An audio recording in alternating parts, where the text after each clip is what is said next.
안녕하세요. 성우 조경입니다. 만나서 반갑습니다. 고비는 매 순간이 고비지 않을까요? 뭔가 내가 하고자 하는 일이 있는데 거기까지 가는 모든 길이 다 고비라고 생각해요. 근데 저는 내가 이 일을 할 수 있는 사람인가에 대한 게 가장 큰 고비였던 것 같아요. 내가 직장과 직업은 다르잖아요. 근데 직장이 아니라 내가 이런 직업을 가지기에 충분한 사람인가? 라는 생각을 꽤 오랫동안 했던 것 같아요. 예를 들자면 어떤 일을 하는 사람이 어떤 일에 관해서 가지고 있어야 하는 재능이나 마음가짐이나 성격이나가 직업마다 다르다고 생각하거든요. 근데 말을 하는 직업, 연기를 하는 직업에 내가 충분히 어떤 자질이 있나? 라는 생각을 초반에 꽤 오래 했어요. 그게 고비지 않았을까요? 저는 그게 가장 고비였어요. 이쪽 길로 가는 게 맞는지 아니면 내가 가진 다른 재능이 있는지 이런 거? 그래서 초반에는 누가 나한테 잘하고 못하고 이런 문제가 아니라 너는 이 일을 할 수 있는 재능, 그러니까 씨앗을 가지고 있어 라는 얘기만 해주면 난 정말 미친 듯이 노력해서 이 씨앗을 싹 틔워서 꽃을 피울 수 있을 텐데, 근데 내가 씨앗이 없으면 어떡하지? 에 대한 고민이 좀 있었어요.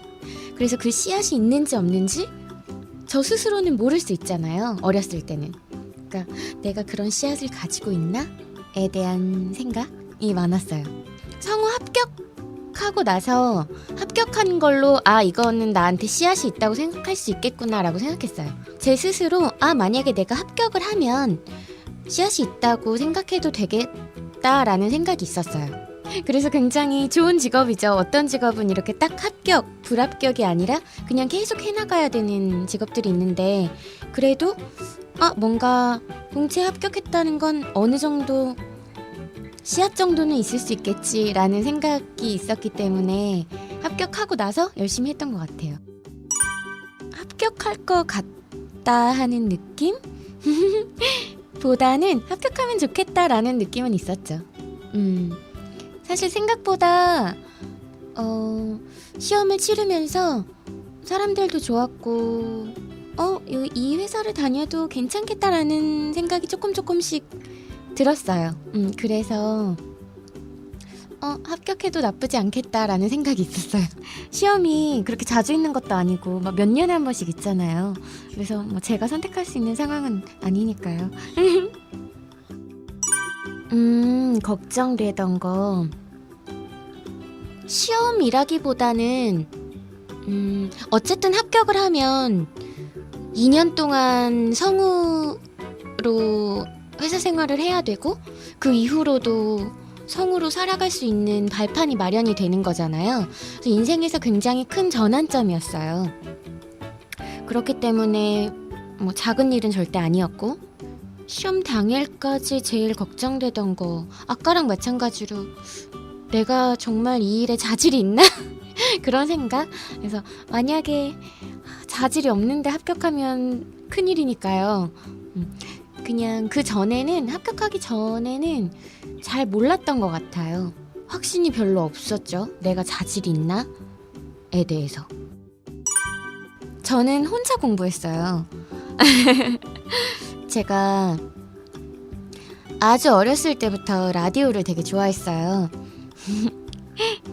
좋아하려고 좋아한 건 아니고 집에 TV가 없었어요. 부모님 안방에만 TV가 있어서 TV를 못 보고 자랐어요. 애니메이션 같은 건 당연히 잘 못 보고 거의 라디오를 항상 듣고 지냈는데, 라디오가 너무 좋아서 어떤 사람이 되고 싶다 보다는 라디오에 나오는 사람이면 좋겠다라는 생각을 했어요. 그게 뭐든지. 근데 연예인 같은 건 제가 생각할 수도 없고. 그래서 대학교 때 방송국에 들어갔어요. 거기서 많이 배웠죠. 기억 니은부터 정말 체력 훈련까지. 지금 생각해보면 거기서 저의 기본기가 다져졌던 것 같아요. 대학교에 들어와서 오디오 드라마를 한번 했는데요. 방학 때라 무대에서 했어요. 제 친구들이 글을 쓰고 저희는 이제 연기를 하고, 엔지니어를 지망하는 친구들은 효과음이나 기술적인 면을 담당하고, 이렇게 같이 맞춰서 무대에서 불을 꺼놓고 연기를 했는데 그때 그 작업이 끝나고, 그때가 1학년이었으니까 20살 정도 됐겠네요. 아, 나는 성우를 하고 싶다라고 생각했어요. 연기가 너무너무 재밌었어요. 근데 저는 목소리 연기를 생각하지 않고 연기는 다 보여지는 연기만 어렸을 때는 알고 있었거든요. 그래서 저는 사실 그렇게 막 나서는 편도 아니었고 보여지는 걸 좋아하지도 않아서 평생 연기는 생각도 안 하고 살았는데, 그때 불 꺼진 무대에서 오디오 드라마 연기를 하고 굉장히 매력을 느껴서 성우를 하면 좋겠다 라고 생각했죠. 방송반에서 발음은 알려주지만 연기를 배울 순 없잖아요. 그래서 연기를 하고 싶은데, 사실 처음에는 내가 감히 어떻게 성우가 되고 싶지만 일단 발음부터 하자라고 해서 한 1, 2년 정도는 발음 발성, 읽기에만 치중했어요. 내가 아직 감히 지금 발음도 잘 안 되는데 발음을 완벽하게 하고 나서 연기 공부를 해야지라는 생각이 있어서 처음에는 연기에 손도 안 댔어요. 그러다가 연기를 배우고 싶었는데 어떻게 배워야 되는지 몰라서, 물론 학교에 관련된 과목은 다 수강했어요. 예를 들면 뭐 국문과의 표준 발음법, 뭐 표준 법과 뭐 이런 거 있잖아요. 법에 관한 것도 수강하고, 어떤 학과든지 연기나 발음이나 뭐 스피치나 이런 거랑 관련이 있으면 다 수강했어요. 다 수강하고, 근데 이제 제가 듣지 못했던 게 연기 수업이었어요. 그때는 조금 폐쇄적이어서 타 학과생들이 들을 수 없는 시스템이어서, 그래서 제가 찾은 방법은 도서관에 갔어요. 연기를 글로 처음에 배웠죠. 도서관에 가서 거기 예술 영화 파트가 있어요. 거기 있는 모든 책을 다 읽었어요. 그래서 거기서 일단 뭐 동작 연기나 이런 것도 있지만 그 부분들은 조금 빨리빨리 넘어가고, 화술이나 이런 성우 연기에 관련된 것 같다고 생각하는 부분들을 취합해서 제가 저만의 노트를 만들었죠. 뭔가 배우고 싶은데 배울 수가 없으니까. 그래서 이렇게 학원에서 이렇게 질 좋은 정말 성우 연기에 딱 맞는 이런 수업을 받는 친구들 보면 항상, 저도 수업을 하고 있지만 정말 부러워요. 어린 시절의 저를 생각하면. 제 고민은 혼자 공부하다 보니까 이게 어쨌든 상대평가잖아요. 다른 사람들 실력을 모르겠는 거예요. 실력을 알아야 내가 어느 정도 해야 붙겠다, 떨어지겠다라는 게 있는데, 저는 시간도 많지 않았고, 그리고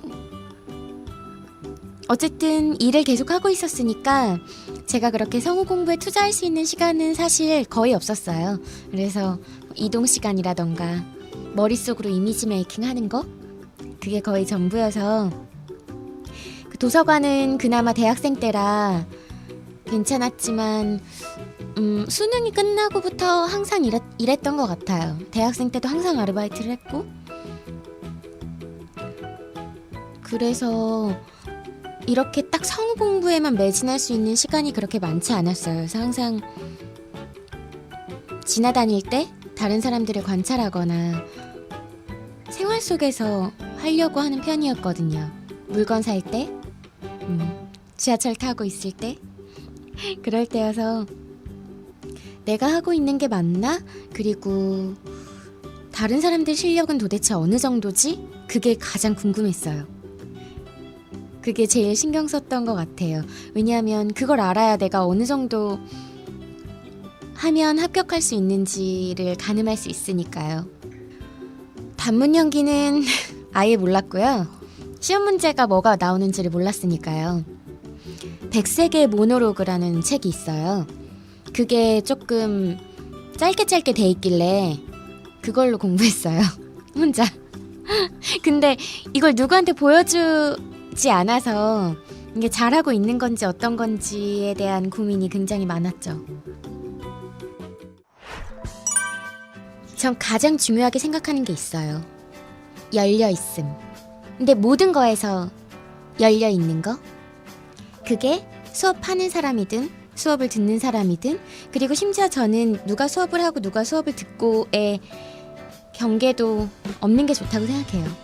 저의 생각을 충분히 얘기하려고 노력하고, 그리고 언제든지 궁금하거나 하면 저는 항상 물어봐요. 혹시 이해가 되었나요? 아니면 뭐 궁금한 게 있나요? 근데 별로 없다고 하긴 하더라고요. 그리고 항상 원하는 걸 먼저 얘기하고 수동적이 되는 걸 경계하는 편이에요, 학생들이. 그게 가장 안 좋다고 생각해요. 내가 하는 공부고 내가 업그레이드 되려고 하는 건데 누가 시키는 대로 하는 건 전혀 아닌 것 같고요. 저는 수업을 한다기보다는 어쨌든 조금 먼저 성우일을 하고 있고, 그리고 제가 알려줄 수 있는 게 조금 더 있기 때문에 알려주고 도와준다고 생각해요. 그들이 공부하는 거 방향성이 맞는지, 뭐 조금 더 빨리 할 수 있는 방법이라던가. 수동적으로 공부하는 건 특히나 연기를 하는 입장에서는 저는 전혀 좋지 않다고 생각하고요. 예를 들자면 하고자 하는 대본, 하고자 하는 연기, 항상 그게 마음속에서 끌어 넘쳐서 하고 싶은 게 너무 많아지길 바라고, 질문도 너무 많아지길 바라고, 본인의 연기에 대해서 다른 사람의 생각을 나누는 게 굉장히 중요하다고 생각해요. 왜냐면 연기는 어쨌든 정답이 있는 게 아니잖아요. 취향의 문제일 수도 있는 영역이에요. 어떤 사람은 연기 너무 좋은데, 어떤 사람은 난 별로 마음에 안 드는데, 그것 또한 받아들여야 된다고 생각해요. 하지만 좋은 연기는 누가 보더라도 그 캐릭터와 정확하게 맞닿아지는 접점이 생긴다면, 하는 사람이든 보는 사람이든 받아들이는 사람이든 정말 좋은 연기다라고 공통적으로 얘기할 수 있겠죠. 근데 연기를 하고 나서 설명을 해야 하거나, 부연 설명을 해야 하거나, 아니면 뭔가 충돌하거나 한다는 것 자체가 어떤 틈이 있다는 거겠죠. 그 틈을 줄여나가는 게 모든 연기자들의 방향일 거고요. 그렇기 때문에 저는 그런 거에 대한 이야기를 나누는 걸 좋아하고, 심지어 저에 대해서도 이야기를 듣고 싶어하는 편이에요. 나는 이렇게 생각하고 연기를 했는데 과연 이게 그대로 가서 맞닿아졌을까? 그게 맞닿아지는 순간은 너무너무 좋잖아요. 근데 만약에 다르게 이해했다면 뭔가 저한테 문제가 있는 거겠죠. 연기하는 사람한테 문제가 있는 거겠죠. 근데 그거는 피드백이 오지 않으면 모르기 때문에 그런 피드백은 정말 중요하다고 생각해요. 연기관. 제가 저한테 연기관은 어쨌든 연기도 예술의 일종이잖아요. 모든 예술은 양방향이라고 생각해요. 무슨 말이냐면 만들어내는 사람이 있고 그걸 소비하는 사람이 있어요. 예를 들어서 어떤 사람이 오늘처럼 빗방울이 톡톡톡톡 떨어지는 걸 표현하고자 음악을 만들었어요. 내지는 그림을 그렸어요. 근데 그 만들어낸 결과물을 보고 아무 부연 설명도 없었는데 그 음악을 듣고 내지는 그 미술을 보고 빗방울이 떨어지는 것 같은 느낌이야 라고 느꼈다면, 이건 이쪽에 있는 사람과 저쪽에 있는 사람이 같은 지점에서 만난 거예요. 우리는 그 순간을 항상 고대하잖아요.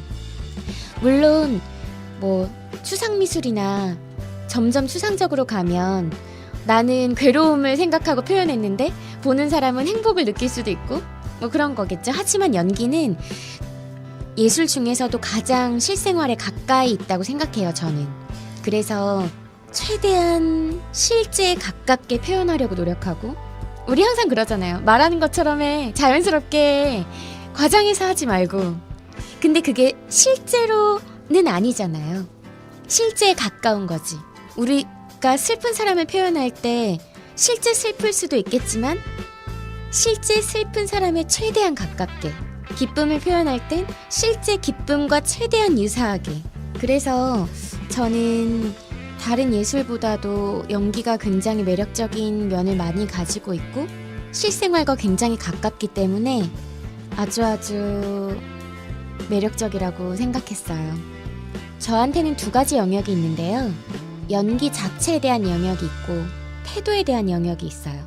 성우로 합격하고 전속 생활을 시작하는 첫날, 전속으로서가 아니라 연기를 하는 사람으로서 내가 어떤 태도를 가져야지에 대해서 몇 가지를 생각했어요. 연기에 대한 건 늘 생각하죠. 늘 생각하고 추가해 나가기도 하고 바꾸진 않아요. 추가해 나가기도 하는데 아까 말씀드렸다시피 제 연기관의 근간을 이루는 건 그거예요. 공감. 잘한 연기가 뭘까에 대한 생각을 늘 했어요. 어떤 연기가 잘한 걸까? 저는 피드백이 굉장히 귀했기 때문에 늘 피드백이 고팠어요. 근데 성우가 되고 나서도 피드백이 그렇게 많이 오진 않더라고요. 잘했다고 하는 것도 정말일까? 별로라고 하는 건 너무 좋아요. 왜냐하면 어떤 걸 내가 더 노력해야 되는지 알 수 있으니까요. 근데 좋다 이러면 뭐가 좋은 거지? 어떤 면에서 좋은 거지? 잘 모르겠잖아요. 그래서 고민을 많이 했는데 연기가 좋다? 잘한다는 건 저는 그렇게 생각해요. 다른 어떤 부연 설명 없이 내가 표현하고자 하는, 전달하고자 하는 인물과 그 인물이 느끼는 감정과 그것들을 오롯이 듣는 이로 하여금 느끼게 하는 거. 그 공감의 지점이 맞닿는 거. 그렇다면 어쨌든 소기의 목적은 달성했다 라고 생각했어요. 그래서 일단은 저는 연기는 공감이라고 생각해요.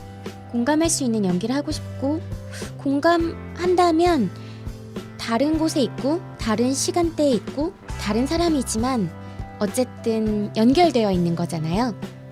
그게 좋은 것 같아요. 생겼으면 좋겠네요. 장난이고요. 저는 드라마가 있는 캐릭터를 좋아해요. 드라마가 있는 작품을 좋아하고, 물론 모든 작품이나 모든 캐릭터가 다 드라마가 있지만 변화가 있는 캐릭터를 좋아해요. 그래서 성장형 캐릭터라고 하죠. 그런 캐릭터에 굉장히 애착을 가지고 있는데, 사실 애니메이션 연기를 많이 하다 보니까 캐릭터들이 평면적인 경우도 꽤 있어요. 캐릭터를 강하게 보여줘야 하고. 근데 제가 제일 좋아했던 캐릭터가 최근에는 내 이야기의 야마토랑 빙고 할 때도 재밌었어요. 야마토 같은 경우는 저의 어린 시절을 소환하는 그런 작품이어서 굉장히 재미있었고, 감정선을 조금 미묘하게 표현할 수 있는 작품이어서 좋아했던 것 같아요. 그리고 야마토를 하면서 이상형이 좀 바뀌었어요. 제가 너무 몰입을 했는지 한 중반 이후부터는 너무 멋있어 보이는 거예요. 그래서 너무 그 대사들이 나오거든요. 친구들이 저런 사람 아니 저렇게, 근데 제가 스스로 왜 어디가 어때서 너무 멋있는데 이런 생각을 하면서 연기했던 기억이 나요. 너무 멋있는 거예요. 너무 몰입을 했나봐. 끝나고 한동안 그랬었죠. 한동안. 제가 전속 초반에 어떤 문화권 안에서 있는 캐릭터들이 있잖아요. 어떻게 설명해야 되지? 문화에 따라서 유머 코드가 좀 다르잖아요. 우리나라 사람들이 생각하는 유머 코드가 또 있고, 다른 문화권에서는 또 유머 코드가 다를 수 있잖아요. 그거를 이해하는 데 약간의 시간이 걸렸던 적이 있어요. 미국식 유머라던가 일본식 유머라던가 이런 게 있는데 처음에 이 대사를 왜 하는 거지? 내가 이 대사를 어떻게 해야 재밌어지지? 그런 고민이 좀 있었던 것 같아요. 지금은 작품을 많이 접하다 보니까 알게 됐는데 그 전에는 제가 만화 같은 걸 잘 안 봤어가지고 소설이나 뭐 영화의 감정선이랑 또 장르적 특성이 있잖아요. 그래서 합격하고 난 이후에 다른 걸 거의 보지도 않았어요. 만화에만 만화, 책, 웹툰, 애니메이션을 미친 듯이 봤죠. 근데 다른 책이나 영화들을 많이 본 게 있어서 그렇게 오래 걸리지는 않았던 것 같아요. 근데 처음에는 좀 힘들었어요.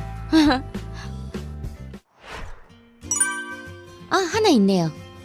예전에 읽었던 책인데 강신주 선생님의 감정수업이라는 책이 있어요. 그게 인간의 여러 가지 감정을 작품 속에서 하나씩 끄집어내면서 그래도 기본적인 감정들에 대해서 얘기하는데 꽤나 어렵지 않으면서 흥미로웠던 기억이 있어요. 한번 읽어보셔도 좋을 것 같아요. 인간이 가지고 있는 여러 가지 감정이 있잖아요. 그거에 대해서 작품 속의 소설이나 대체로 소설 안의 작품 캐릭터로 얘기하는 책이에요. 근데 크게 어렵지 않고 재미있어요. 저 이 안에 분수가 하나 있어요. 분수를 잘 관리해야 하고. 근데 제가 이런 걸 좋아해요.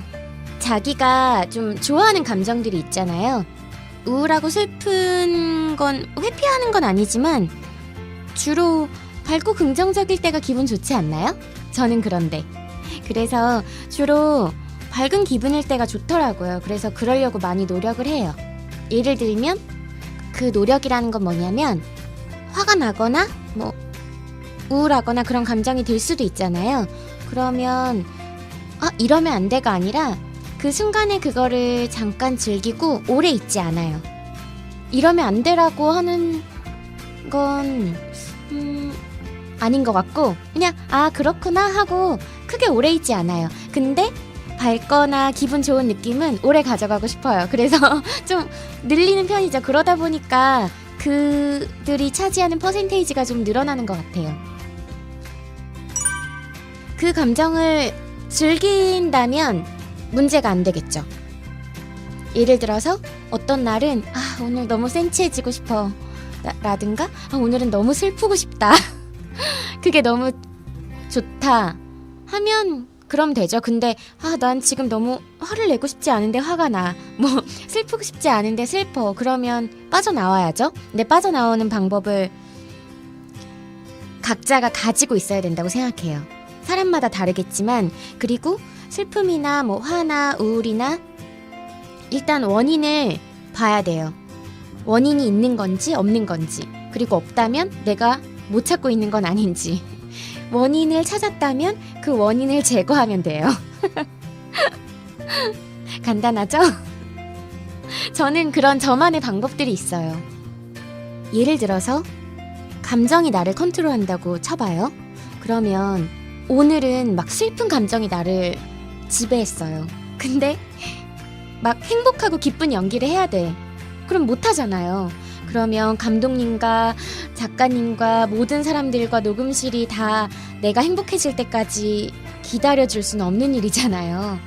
내가 컨트롤해야 되는 일이에요. 어쨌든 뭐 내가 연기를 하지 않는다면 사실 생활에 큰 지장이 없다면 그렇게 디테일하게 컨트롤하지 않아도 될 수도 있어요. 타인에게 피해만 끼치지 않는다면.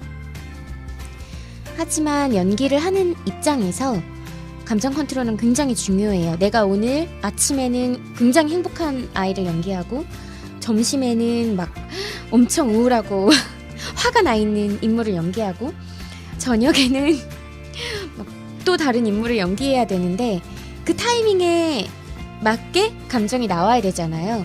그렇기 때문에 감정 컨트롤은 필수죠. 완전 필수죠.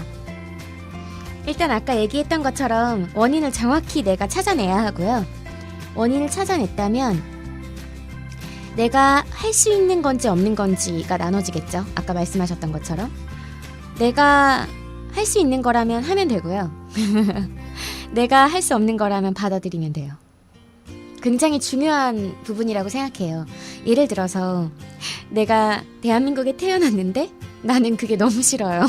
나는 백인으로 태어났으면 얼마나 좋았을까. 내가 스위스에 태어났다면 얼마나 좋았을까. 이런 생각을 아무리 해봤자 도움될 게 전혀 없어요. 왜냐하면 바뀌지 않거든요. 그런 건 받아들여야 돼요.